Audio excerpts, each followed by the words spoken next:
नमस्ते दोस्तों। हमारा आज का टॉपिक है म्यांमार जियोपॉलिटिक्स। ये टॉपिक चूज करने की तीन वजह है। पहली वजह तो ये है कि ये म्यांमार की जियोपॉलिटिक्स जो है वो काफ़ी कॉम्प्लेक्स है। इसमें इतने सारे इंटरनल प्लेयर्स हैं, इतने सारे एक्सटर्नल प्लेयर्स हैं, जो कि वहाँ की जियोपॉलिटिक्स को बहुत ही कॉम्प्लेक्स बनाती है। तो काफ़ी इंटरेस्टिंग केस स्टडी है, काफ़ी चीज़ें सीखने को मिलेगी। दूसरी वजह है मणिपुर। मणिपुर के ऊपर काफ़ी वीडियोस बने हैं, लेकिन किसी भी वीडियोस ने म्यांमार को टच नहीं किया। देखिए, जब तक आप म्यांमार को नहीं समझोगे, आप मणिपुर को नहीं समझ सकते। आप मणिपुर की वायलेंस को नहीं समझ सकते। तो 80% मणिपुर की वायलेंस तो आपको इसी वीडियो में समझ में आ जाएगी। बाकी जो 20% है वो मैं आपको एंड में समझा दूंगा। और जो तीसरी वजह है वो है ये, हमारे ट्रम्प अंकल। ट्रम्प की एंट्री हो गई है म्यांमार में, और ट्रम्प की जहाँ पे भी एंट्री होती है, वहाँ पे जियो पॉलिटिक्स में कम्प्लीटली 180 डिग्री शिफ्ट हो जाता है। तो इनकी एंट्री से एक बहुत ही नए डेवलपमेंट्स हुए हैं, और जो जियो पॉलिटिक्स है वो काफ़ी इंटरेस्टिंग हो गई है। तो ये तीन वजह थी, इसलिए मैंने टॉपिक चुना। तो पूरा वीडियो देखिएगा, काफ़ी इंटरेस्टिंग वीडियो होगा, बोर नहीं होगा। वैसे काफ़ी लंबा टॉपिक है, लेकिन मैं कोशिश करूंगा इसको मैं शॉर्ट में कंप्लीट करूं। और ये मैं आपको दावा करता हूं कि ये वीडियो देखने के बाद आपको म्यांमार को समझने के लिए किसी दूसरे वीडियो देखने की जरूरत नहीं पड़ेगी। तो चलिए, टाइम वेस्ट नहीं करते हैं, जल्दी से स्टार्ट करते हैं ये वाला टॉपिक। तो दोस्तों, ये है म्यांमार। एक साइड इंडिया है, ऊपर चाइना है, यहाँ पे थाईलैंड है, और यहाँ पे बे ऑफ बंगाल है। काफ़ी स्ट्रेटेजिक लोकेशन है इसकी। अ, एक साइड दुनिया की सबसे चौथी सबसे बड़ी इकोनॉमी है, दूसरी साइड दुनिया की दूसरी सबसे बड़ी इकोनॉमी है। एक साइड पूरा साउथ एशिया है, और एक साइड बे ऑफ बंगाल है। तो काफ़ी स्ट्रेटेजिक लोकेशन है, लेकिन उसके बावजूद भी, इतना सब कुछ होने के बाद भी, एशिया में सबसे ज़्यादा मिनरल रिजर्व्स म्यांमार में है।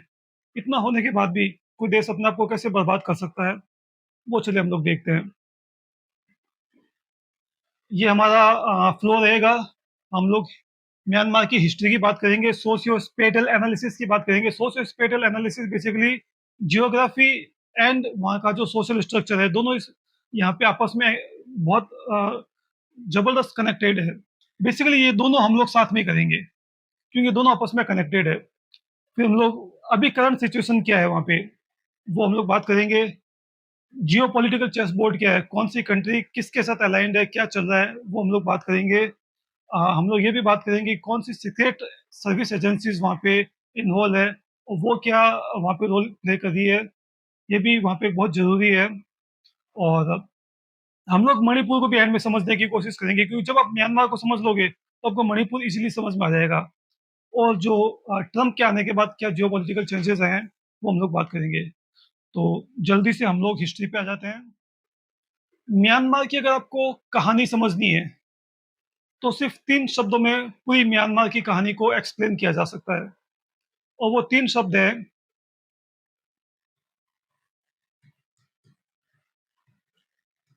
डाइवर्सिटी, गन्स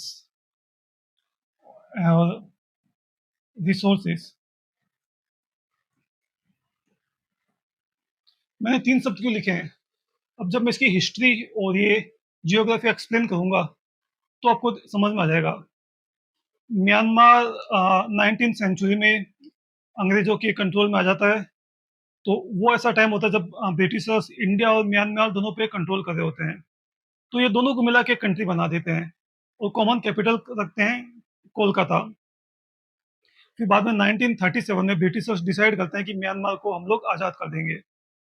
उसके बाद में 1939 में सेकेंड वर्ल्ड वॉर स्टार्ट हो जाता है, और 1942 में जापान म्यांमार पे कंट्रोल कर लेता है। तो म्यांमार सेकेंड वर्ल्ड वॉर में एक बहुत ही इंपॉर्टेंट जगह होती है, जहाँ पे काफ़ी फोर्सेस वहाँ पे एक्टिवली इन्वॉल्व होती है। हमारे नेताजी सुभाष चंद्र बोस की आज़ाद हिंद फोर्स वहाँ पे इन्वॉल्व होती है। ब्रिटिश जो गवर्नमेंट है वो वहाँ पे इन्वॉल्व होती है, और जापानीज उसको कंट्रोल कर लेते हैं। 1945 में जापान की हार होती है, ब्रिटेन वापस इसको टेक ओवर कर लेता है। तो इस वजह से म्यांमार में एक जो वेपन्स की अवेलेबिलिटी होती है, वो बहुत ही ज़्यादा हो जाती है। तो जो गन्स है, from the day one Myanmar में हर ग्रुप के पास में गन्स थी, वेपन्स वहाँ पे थे। अब 1947 के अंदर अंग्रेज डिक्लेयर करते हैं कि हम इंडिया और म्यांमार दोनों को इंडिपेंडेंट कर देंगे। 15 अगस्त 1947 को इंडिया आज़ाद हो भी जाता है। म्यांमार में एक दिक्कत ये होती है कि म्यांमार एक बहुत ही डाइवर्स कंट्री है। डाइवर्स कहने का मतलब है कि वहाँ पे बहुत सारे एथनिक ग्रुप्स हैं। अगर आप ये म्यांमार का मैप देखोगे, ये म्यांमार है। ये जो ब्राउन कलर का एरिया है, ये पहाड़ी एरिया है, पूरा हिली एरिया है। तो आप देखोगे म्यांमार का जो पूरा जो बॉर्डर लैंड है, ये पहाड़ी है, ये बीच में मैदानी एरिया है। तो म्यांमार की जो मोस्ट ऑफ द जो पॉपुलेशन है, जिसे बामा इथनिसिटी के बोलते हैं, वो यहाँ पे रहती है, वो 68% है। और जो 32% है वो यहाँ पे अलग अलग एरियाज में रहते हैं, और वो सब अलग अलग इथनिसिटी से आते हैं, सब अलग अलग कम्युनिटी से आते हैं। यहाँ पे अलग इथनिसिटी के लोग हैं, यहाँ पे अलग है, यहाँ पे अलग है, यहाँ पे अलग है, यहाँ पे अलग है, यहाँ पे अलग है, यहाँ पे अलग है, यहाँ पे अलग है, और यहाँ पे। तो सब अलग अलग इथनिसिटी के वहाँ पे लोग हैं। Number one, diversity. Number two, जैसा मैंने आपको बताया कि सेकेंड वर्ल्ड वॉर में ये एक मेजर बैटल ग्राउंड था, तो सबके पास में गन्स है, सबके एक अलग अलग आर्मी है। इनकी एक अलग आर्मी है, इनकी एक अलग आर्मी है, इनकी अलग आर्मी, इनकी अलग आर्मी, इनकी अलग आर्मी, इनकी अलग आर्मी। सबकी खुद की पर्सनल आर्मी है, सबके पास वेपन्स है। नंबर थ्री, बर्मा जो है वो एशिया का सबसे मिनरल रिसोर्स कंट्री है। यहाँ पे बहुत वैरायटी के मिनरल्स हैं। यहाँ पे ऑयल एंड गैस है, यहाँ पे जेमस्टोन है, यहाँ पे कॉपर है, यहाँ पे टिम्बर काफ़ी ज़्यादा मात्रा में मिलता है। और अभी रिसेंटली यहाँ पे रेयर अर्थ मिनरल्स, जो कि अभी दुनिया में जिनकी सबसे ज़्यादा इंपॉर्टेंस है, वो यहाँ पे बहुत ज़्यादा है। तो हर ग्रुप के पास रिसोर्सेस अवेलेबल है, जिनको वो स्मगलिंग करके, बेच के, टैक्स लगा के पैसा अपना बना लेते हैं। तो अब आप एक कंट्री इमेजिन कीजिए, जहाँ पे इतने सारे ग्रुप्स हैं, सबके पास बंदूक भी है, पैसा भी है, और सबको अपनी एक आइडेंटिटी चाहिए। तो 1947 के अंदर जब ये डिक्लेयर होता है कि सबको अब बर्मा को आज़ाद किया जाएगा, तो सब लोग अपनी अपनी मांग करते हैं कि हमारा रोल क्या होगा। तो उस समय एक बहुत उनके फेमस लीडर थे, ओंग सॉन। वो बोलते हैं कि सबको एक ऑटोनॉमी मिलेगी और सबके अधिकारों का ध्यान रखा जाएगा। लेकिन अनफॉर्चुनेटली उनकी हत्या हो जाती है 19 जुलाई 1947 को। 2 जनवरी 1948 को बर्मा आज़ाद होता है, और फ्रॉम द डे वन यहाँ पे लड़ाई स्टार्ट हो जाती है। अलग अलग ग्रुप्स हैं, वो हथियार उठा लेते हैं। बर्मा एक ऐसी कंट्री है जहाँ पे फ्रॉम द डे वन से सिविल वॉर चल रही है। 1948 में गवर्नमेंट आती है, वहाँ पे अलग अलग जो ग्रुप्स होते हैं वो रिबेल करना स्टार्ट कर देते हैं। और बर्मा में आज तक कभी ऐसा नहीं रहा कि किसी भी सरकार का पूरा बर्मा पे कंट्रोल रहा हो। हमेशा कुछ ना कुछ एरियाज हैं वहाँ पे, एक अलग ही जो रूल वहाँ पे रहा है। तो वहाँ पे गवर्नमेंट रहती है, 1962 तक गवर्नमेंट रहती है, लेकिन वो वीक होती जाती है। जो अलग अलग जो ग्रुप्स है, इनको लगने लगता है कि हम लोगों के साथ वादा हुआ था कि आज़ादी पे हम लोगों को एक ऑटोनॉमी मिलेगी, लेकिन वो ऑटोनॉमी मिल नहीं रही है। तो इसी का करके सब विद्रोह करते हैं, इसका फायदा उठाती है आर्मी। 1962 में बर्मा में आर्मी टेक ओवर कर लेती है। 1962 से लेके 2011 तक बर्मा आर्मी के अंदर में रहता है, कंट्रोल में रहता है। और ये जो सारे ग्रुप्स हैं, ये सब आर्मी से लड़ते रहते हैं। इसी बीच में डेमोक्रेसी की भी वहाँ पे आवाज़ उठती है। ओंग सोन जो कि फेमस लीडर थे, उनकी बेटी ओंग सोन सू की, वो डेमोक्रेसी की आवाज़ उठाती है। उसको वेस्टर्न से सपोर्ट मिलता है, वेस्टर्न कंट्री से सपोर्ट मिलता है। यूरोप, अमेरिका, इवन इंडिया भी सपोर्ट करते हैं। फाइनली 2011 में वहाँ पे डेमोक्रेसी बहाल होती है। 2015 में ओंग सॉन सू की म्यांमार की प्रधानमंत्री बनती है। 2020 में फिर से इलेक्शन होते हैं, वो फिर से जीत जाती है, और इस बार वो जीतती है 87% वोट से। कैन यू इमेजिन, 87% वोट से वो चुनाव जीतती है। यहाँ पे मिलिट्री डर जाती है, क्योंकि मिलिट्री का एक हमेशा वहाँ पे कंट्रोल रहा है। इवन जब वहाँ पे डेमोक्रेटिक गवर्नमेंट थी, तभी 25% सीट्स थी, पोस्ट जो थी वो रिजर्व थी मिलिट्री के लिए। अब मिलिट्री को ये लगता है कि यार ये जो ओंग सॉन सूकी है, तो हमको पूरा यहाँ पे खत्म कर देगी। तो 2021 में वहाँ पे कूप होता है, मिलिट्री ऑंग सान सू की को पकड़ के जेल में डाल देती है कि इसने इलेक्शन में धांधली की है, और सरकार को बर्खास्त करके वहाँ पे सरकार पे कंट्रोल कर देती है। जो दूसरे लीडर्स होते हैं, उसकी पार्टी के जो दूसरे एमपीज़, जो दूसरे लीडर्स होते हैं, वो लीडर्स भाग जाते हैं। कुछ इंडिया चले जाते हैं, कुछ चाइना चले जाते हैं, कुछ अमेरिका, कुछ यूरोप, कुछ थाईलैंड। और वहाँ की जो जनता होती है वो विद्रोह कर देती है, और जनता को वो जो लीडर है, जो वहाँ चले गए हैं विदेशों में, वो वहाँ पे एक गवर्नमेंट इन एक्साइल बनाते हैं, जिसका नाम होता है एनयूजी, नेशनल यूनिटी गवर्नमेंट। विदेशों में बैठ के सरकार चलाते हैं, और वो वहाँ की जनता को सपोर्ट करते हैं। जनता हथियार उठा के आर्मी से लड़ती है। 2021 से लेके 2025 तक बहुत खून खराबा होता है, बहुत वायलेंस होती है, अभी भी होती है। वहाँ की आम जनता है, वो वहाँ से लड़ रही है। इसके अलावा ये जो इतनी ग्रुप है, अलग अलग इथनिसिटी के, ये भी वॉर डिक्लेयर कर देते हैं आर्मी के खिलाफ, क्योंकि इनको भी मालूम होता है कि आर्मी पूरा कंट्रोल कर लेगी। तो ये भी वहाँ पे कूद जाते हैं। तो बेसिकली वहाँ पे 3 पावर सेंटर बन जाते हैं। नंबर 1 म्यांमार की आर्मी, जो कि डी फैक्टो अभी वहाँ पे कंट्रोलर है, जो वहाँ पे रूल कर रही है। उसके बाद में जो जनता है वहाँ की, जिनको पॉलिटिकल बैकिंग है, जो कि उनसे लड़ रही है। और नंबर 3 ये जो इथनिक जो ग्रुप्स है, जो कि 1948 से लड़ रहे हैं। तो 3 पावर सेंटर वहाँ पे बन गए। अब हम लोग जल्दी से बात करते हैं वहाँ पे करंट सिचुएशन क्या 2025 में म्यांमार में क्या चल रहा है। ये एक बहुत ही इंपॉर्टेंट मैप है। ये 2025 में मैं जब ये वीडियो बना रहा हूँ, तो करंट सिचुएशन है म्यांमार की। ये जो पिंक एरिया आप देख रहे हैं, ये वाला,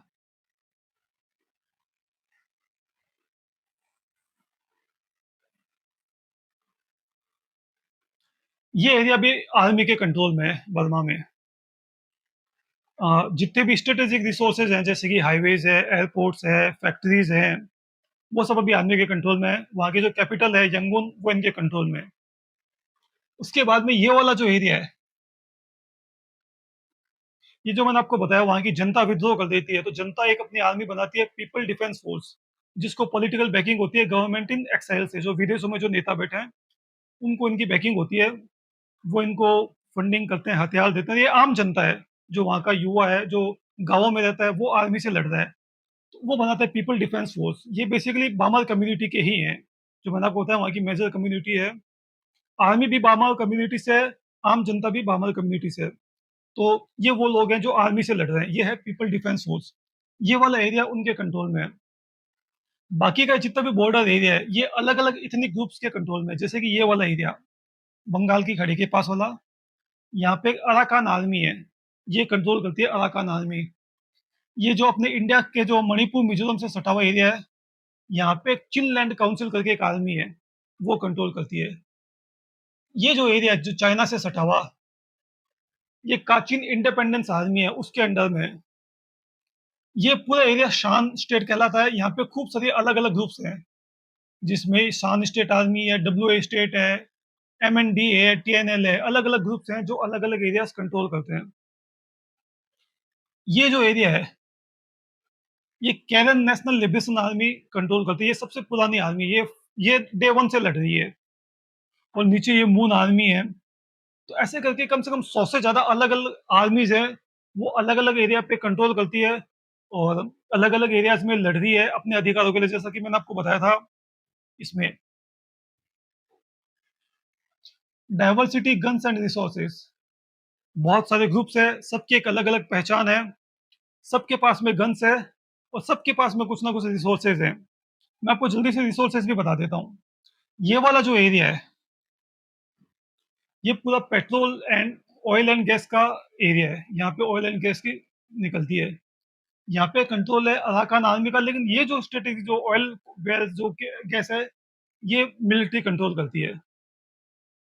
अच्छा, ये जो एरिया है, ये एरिया है जेमस्टोन्स का। जेमस्टोन, जेड जेड एक ग्रीन कलर का पत्थर होता है, और दूसरे मिनरल्स, टिम्बर्स यहाँ पे काफी मात्रा में होते हैं। तो यहाँ पे काचिन इंडिपेंडेंस आर्मी कंट्रोल करती है। ये जो एरिया है, ये रेयर अर्थ मिनरल्स का एरिया है। ये वाला जो एरिया है, ये ड्रग्स का।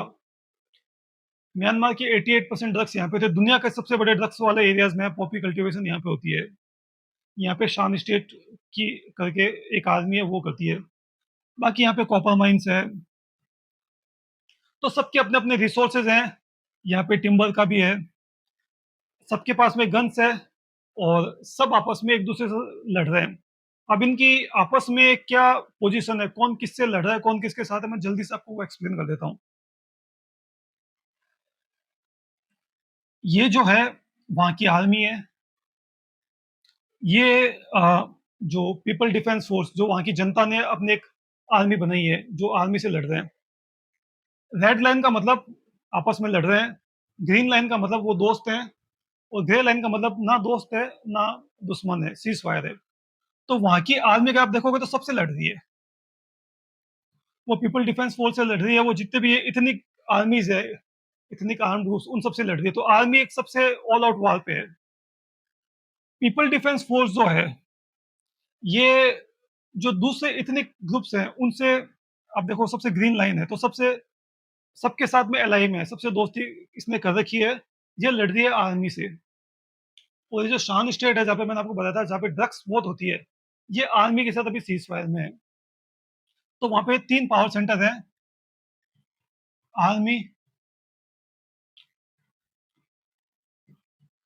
पीपल डिफेंस फोर्स और जो इथनिक आर्म ग्रुप्स है। तो अभी की जो करंट सिचुएशन है वो ये है कि army versus people defence force plus ethnic arm groups, ये वहां पे अभी एक जो सिविल वॉर चल रही है उसके अंदर ये इन सबकी पोजीशन है। तो इससे आपको एक काफी आइडिया होगा, हो गया होगा म्यांमार की करंट जियो पॉलिटिक्स के बारे में, कि नंबर वन, म्यांमार में किसी एक पार्टी का पूरे कंट्री पे कंट्रोल नहीं है। रिसोर्सेज स्क्वाटेड है, अलग अलग कम्युनिटी के लोग हैं और सबके अलग अलग कंट्रोल है। अब हम लोग जल्दी से वहाँ के जियो पॉलिटिकल चेस बोर्ड के बारे में बात कर लेते हैं। मेजर जो प्लेयर हैं, China, India, Russia, America and Europe. इनमें इन तीन की पोजीशन बहुत क्लियर है। ये तीनों मिलिट्री को अपोज करते हैं। ये प्रो डेमोक्रेसी है, तो ये वहाँ पे डेमोक्रेसी की मांग करते हैं। तो जो पीपल डिफेंस फोर्स है, जिनको की बैकिंग है, जो नेशनल यूनिटी गवर्नमेंट, जो कि गवर्नमेंट इन एक्साइल है, तो ये सपोर्ट करते हैं उसको।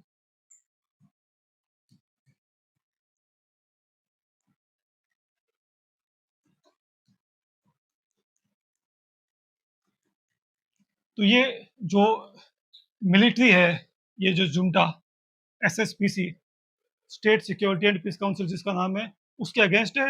ये डेमोक्रेसी को सपोर्ट करते हैं। ये जो चुनी हुई जो सरकार थी, जिनको 2021 में भगा दिया गया, उसको सपोर्ट करते हैं। इन्होंने बहुत सैंक्शंस लगा रखे हैं वहाँ की मिलिट्री के ऊपर। और आ, उसके ऊपर काफी ये लोग उसको, जो मिलिट्री को है, उसको अपोज करते हैं। माफ कीजिएगा, यूएस एंड यूरोप।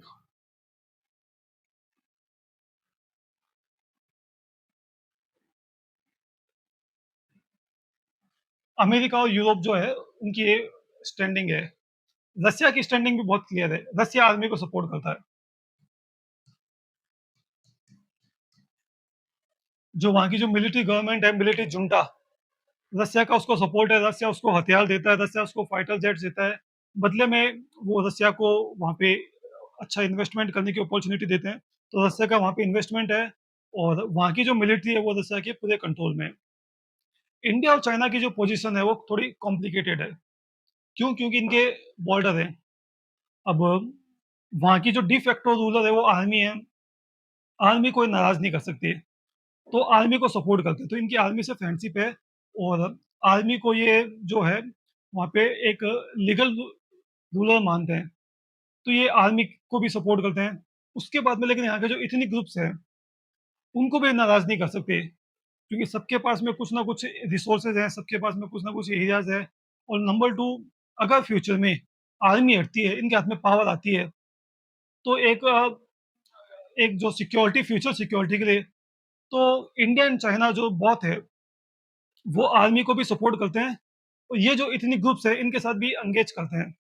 तो थोड़ा-सा हम लोग चाइना और इंडिया का डिटेल में बात करते हैं। हम लोग सबसे पहले चाइना की बात करते हैं। चाइना के यहाँ पे इंटरेस्ट क्या है?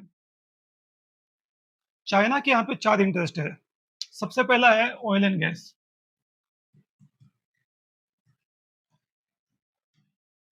इस जगह पे ऑयल एंड गैस है। ये चाइना का बेल्ट एंड रोड, यहाँ पे चाइना ने एक रोड बना रखी है। यहाँ पे गैस पाइपलाइन है। यहाँ से गैस निकाल के वो चाइना जाती है। तो चाइना की जो एनर्जी सिक्योरिटी के लिए बहुत इंपॉर्टेंट है। तो चाइना का पहला तो स्वार्थ यहाँ पे ये है। जो दूसरा जो चाइना का यहाँ पे वो है रेयर अर्थ। ये area rare earth mineral resource area है, और आपको मालूम है इस समय दुनिया में रेयर अर्थ मिनरल की बहुत स्ट्रेटेजिक इंपॉर्टेंट है। बर्मा का जो 90% जो रेयर अर्थ है वो चाइना को जाता है। तो रेयर अर्थ का यहाँ पे शैन स्टेट आर्मी और ये का चीन और मिलिट्री तीनों के अंदर में, तो ये मिलिट्री से भी अच्छे रिलेशन रखता है और यहाँ के जो इतने ग्रुप्स है उनसे भी एंगेज करता है। चाइना का जो तीसरा यहाँ पे इंटरेस्ट है वो है gemstone and other minerals, timber, वो बेसिकली यहाँ से आते हैं। तो चाइना जो यहाँ के ग्रुप्स है उनसे भी एक एंगेजमेंट रखता है। चाइना का जो चौथा इंटरेस्ट है वो बहुत ही इंपॉर्टेंट और स्ट्रेटेजिक इंटरेस्ट है। वो है बे ऑफ बंगाल।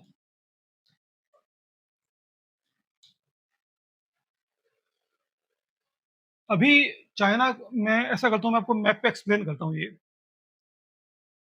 चाइना का जो अभी जो इंडियन ओशन में जो एक्सेस है वो ऐसे है। यहाँ से ऐसे होते हुए स्टेट ऑफ मलाका होते हुए ये जो पूरा एरिया है ये पूरा यूएस कंट्रोल्ड एरिया है। यहाँ पे सारे यूएस के एलाइज है। यूएस ने जबरदस्त फील्डिंग लगा रखी है। तो ये एक तो काफी लंबा पड़ता है, प्लस यहाँ पे एक यूएस की नजर में रहता है। तो चाइना ने सोचा कि अगर मैं यहाँ पे एक रोड बना दूं तो स्ट्रेट अवे सीधा बे ऑफ बंगाल और यहाँ पे इंडियन ओशियन, तो यहाँ पे चाइना ने रोड बना भी दी है। तो ये बेसिकली जो म्यांमार है वो चाइना को इंडियन ओशियन में एक्सेस देता है। इसके लिए म्यांमार जो है वो चाइना के लिए स्ट्रेटेजिकली बहुत इंपॉर्टेंट है। तो ये हमने बात की चाइना के इंटरेस्ट की। अब हम लोग बात करते हैं कि इंडिया का वहां पे क्या इंटरेस्ट है। इंडिया के बेसिकली दो इंटरेस्ट है म्यांमार के अंदर। नंबर वन सिक्योरिटी, इसमें भी इंटरनल, और दूसरा एक्सटर्नल, और दूसरा है इकोनॉमिक इंटरेस्ट। मैं जल्दी से एक्सप्लेन कर देता हूँ, इसी में मणिपुर भी आ जाएगा।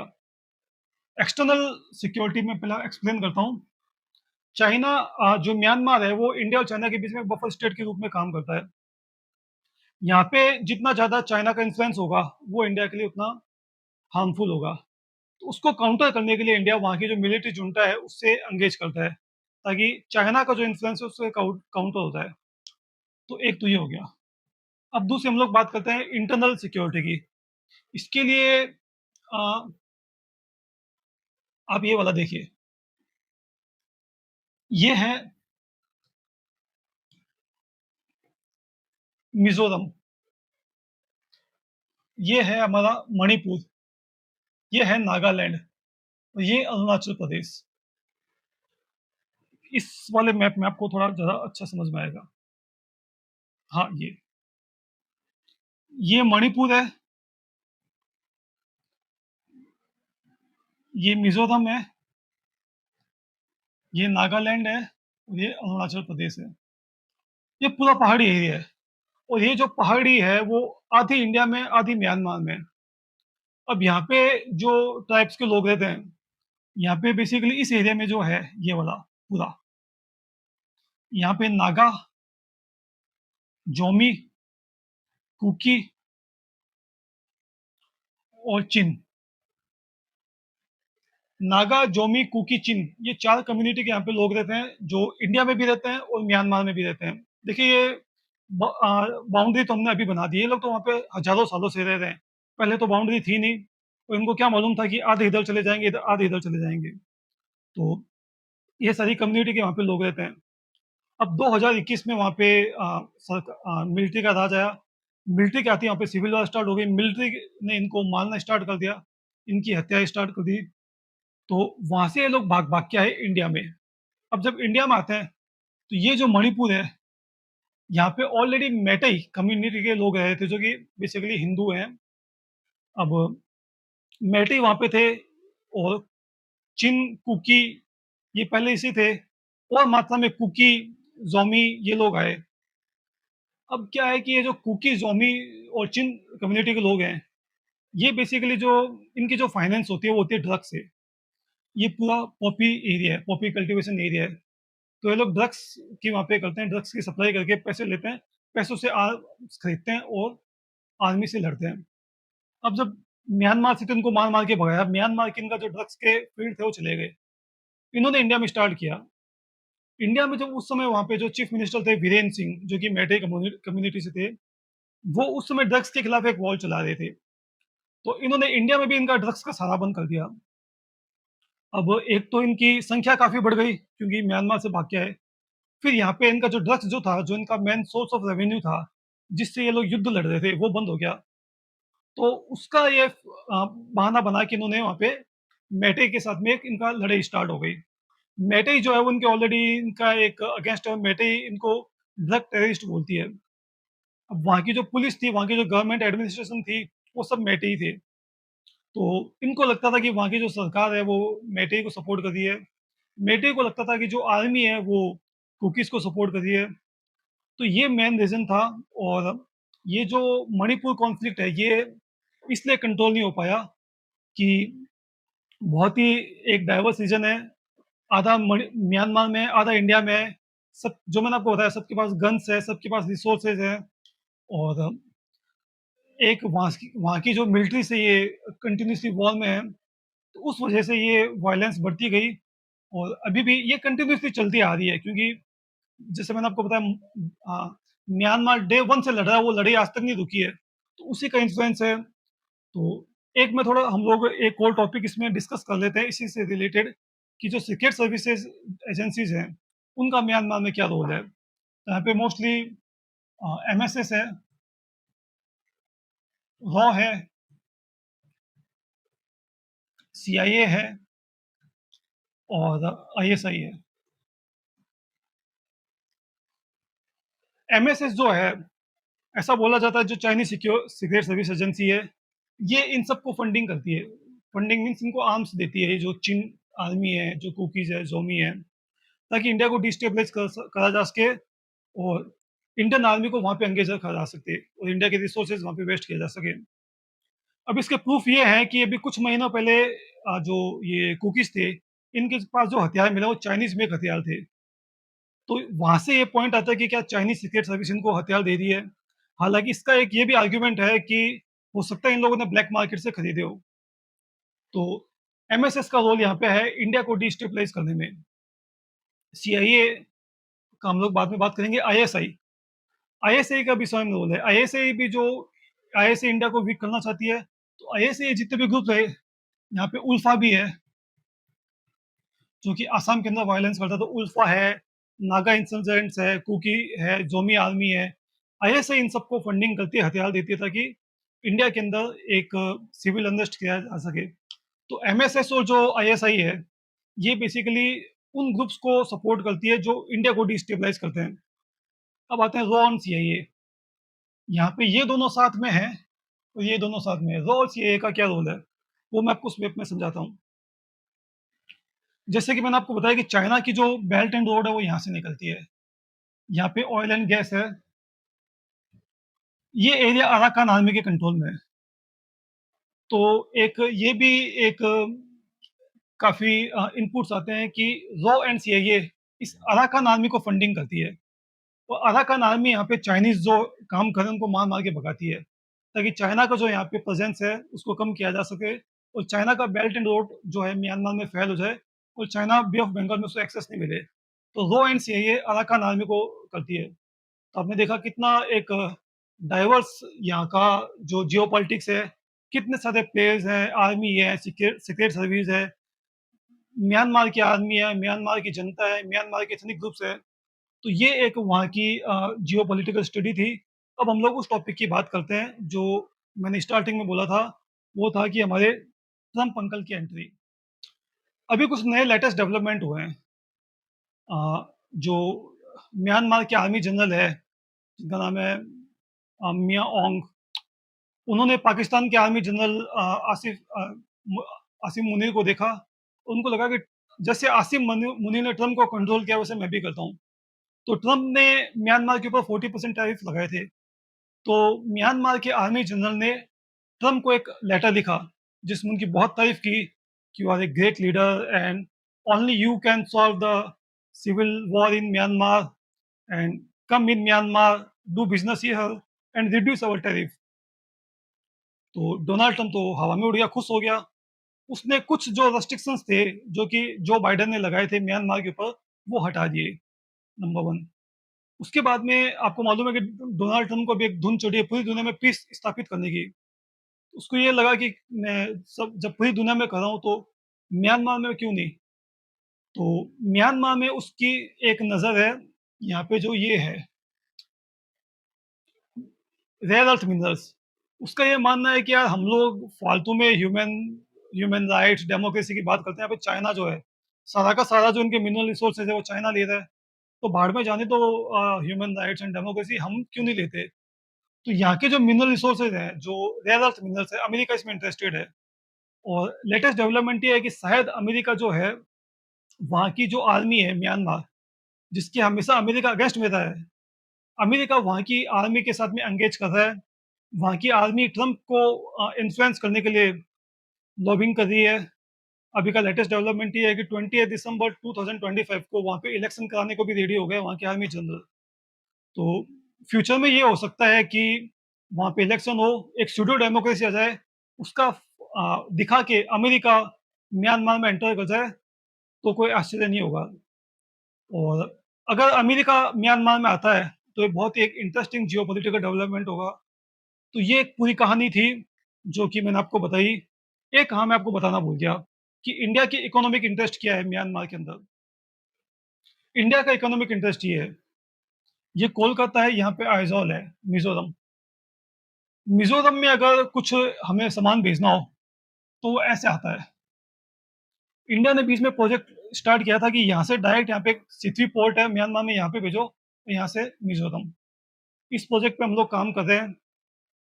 हम लोग एक प्रोजेक्ट पे काम कर रहे हैं Delhi to Thailand by road. अभी मैं आपको दिखाता हूँ। ये न्यू दिल्ली, ये थाईलैंड। तो हम लोग एक रोड बना रहे हैं। ये बाई रोड आप इंडिया से थाईलैंड जा सकते हो। हमारा पूरा यहाँ से ये पूरा का पूरा ट्रेड इनके साथ हम लोग कर सकते हैं। 80% ये सड़क बन चुकी है, लेकिन सिविल वॉर की वजह से रुक चुकी है। तो इंडिया की इकोनॉमिक इंटरेस्ट ये है। ये मैं आपको बताना भूल गया था, तो मैंने सोचा बता दूं। तो म्यांमार की पूरी जियो पॉलिटिक्स मैंने आपको एक्सप्लेन कर दी। आई थिंक काफ़ी चीज़ें क्लियर हो गई होगी। आपको ये वीडियो कैसा लगा, अपने फीडबैक शेयर कीजिएगा कमेंट के अंदर। और आपको कौन सा वीडियो चाहिए, कौन से टॉपिक पे हम आप समझना चाहते हैं, आप मुझे बताइएगा। मिलते हैं नए वीडियो में। नमस्ते।